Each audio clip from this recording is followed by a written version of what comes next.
Hello friends, அஸ்ஸலாமு அலைக்கும், வணக்கம். நான் ரீசெண்டாக வந்து ஒரு லாங் வீடியோவில் வந்து சொல்லியிருப்பேன். என்னை தேடி நிறையா வைல்டு பீஜியன்ஸ், இந்த கோயில் புறா, நிறையா பறவைங்க வந்து சாப்பிட வருதுன்னு சொல்லிட்டு. அப்போ ரீசெண்டாக நான் வந்து ஒரு கம்ப்ளைண்ட்டு கூட பண்ணியிருப்பேன் சிஎம் செல்லுக்கு கூட. இந்த மாதிரி இந்த நரிக்குறவர் பீப்புள் வந்து இந்த மாதிரி பறவைங்களை சுடும் போது இது என்னோடய கேமராவில் ரெக்கார்டான ஃபுட்டேஜு. பக்கத்து வீட்டு மாடியில் காலையில் 6 மணிக்கெலாம் எல்லாம் சாப்பிட வந்துடும். எல்லாம் சாப்பாடு தேடி வரதை இந்த மாதிரி அநியாயமாக சுட்டு அவர் பேக் வச்சுருக்காரு, எடுத்துகிட்டு போகிறாரு. நான் வந்து மேலே போய் கேமராவை பார்த்ததுக்கப்புறம் தான் தெரியுது நிறையா புறாவை அடிச்சிருக்காரு. இது மட்டும் இல்லை, தெருவுக்கு முன்னாடி வீட்டுக்கு எய்த்தா மாதிரி ஒரு புறா உளுந்து துடிக்குது. அது பார்க்கவே அவ்வளோ கஷ்டமாக இருக்குது. சாப்பாடு சாப்பிட்ணுன்னு வந்ததை இப்போ அநியாயமாக அடித்து கொன்று இன்றைக்கி இது வந்து 2025 டிசம்பரில் நடந்ததுன்னு நினைக்கிறேன். 14 அன்றைக்கி நடந்தது, 14 டிசம்பர் நடந்தது. நான் இப்போ தான் அதாவது ஃபுட்டேஜே எடுத்து நான் போடுறேன். அதாவது வேறு கம்ப்யூட்டரில் இருந்தது.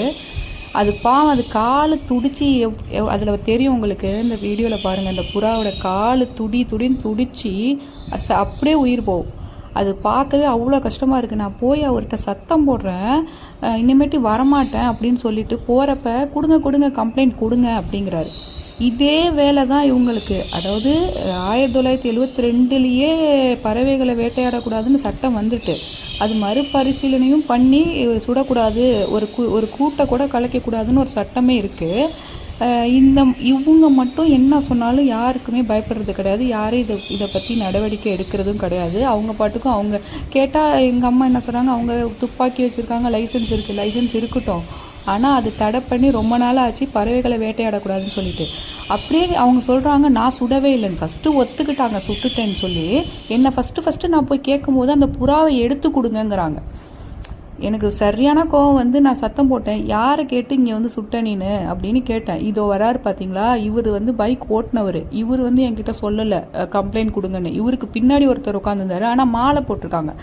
மாலை போட்டாலே எந்த பாவமும் பண்ணக்கூடாதுன்னு சொல்லுவாங்க.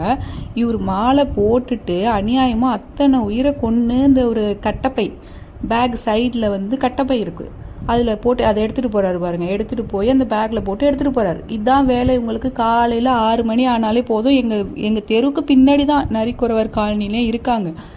இதே வேலை காலையில் எங்களுக்கு சவுண்டு அலாரம் அடித்து எந்திரிக்கிறோமோ இல்லையே, இவங்க துப்பாக்கி சவுண்டு கண்டிப்பாக எங்களை எழுப்பி விட்டுரும். இந்த கொக்கு, அந்த பின்னாடி வயல்வெளிலாம் இருக்குது, அதெல்லாம் சுட்டு எடுத்துகிட்டு போகிறது.